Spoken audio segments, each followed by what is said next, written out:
On the website of a recent Comic-Con in Lancashire, the big draws were a puppeteer who worked on Star Wars and the Dark Crystal, an actor who was in Space 1999 and played the Stormtrooper in Star Wars, who said these aren't the droids we're looking for, a child actor who appeared in Game of Thrones. Oh, and Knight Rider's car was there, as was the Simpsons school bus and Luke Skywalker's land speeder. There was a gaming area. All of which, I hasten to add, sounds absolutely brilliant to a geek like me.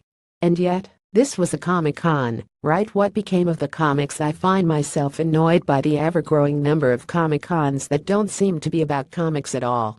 The 5 comic creators named on the aforementioned con's website were tucked away at the bottom, 2 from the Beano, 1 at Marvel, a Jack Kirby expert, and the 5th who was more a fantasy illustrator than a comics artist.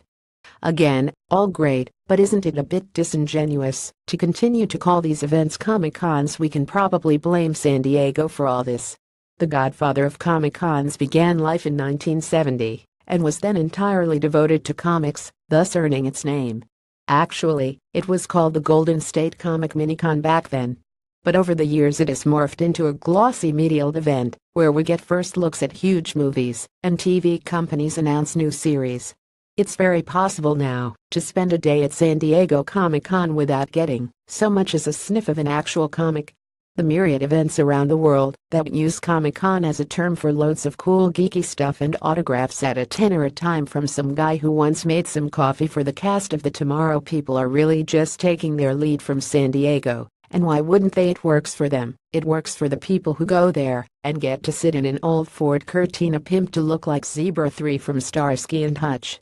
That's more like it. Doom Patrol 1 by Gerard Way and Nick Darrington. Photograph DC Comics. It's at times like this I thank Galactus above for Thought Bubble, a Leeds-based festival, now in its 11th year, that will devote this coming weekend fully to comics.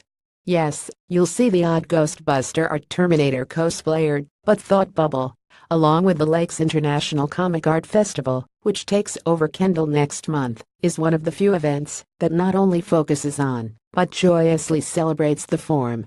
And they don't stint on guests.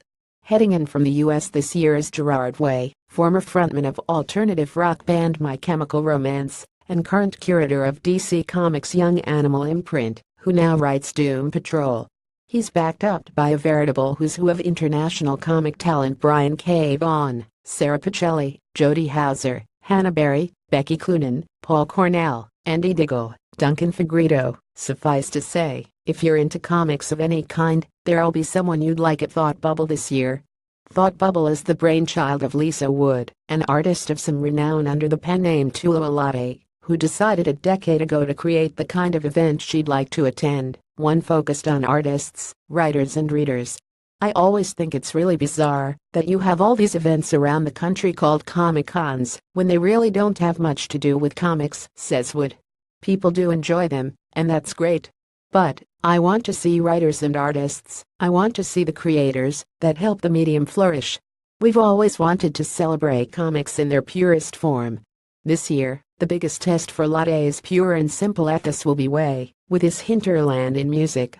But as Wood says, his presence has the potential to draw newcomers to comics. He'll pull in a whole new audience for us. But if these people come and maybe pick up the comics he's involved in, then perhaps investigate others as a result. That's what we're all about, bringing along the next generation of comics readers to help the medium survive and thrive.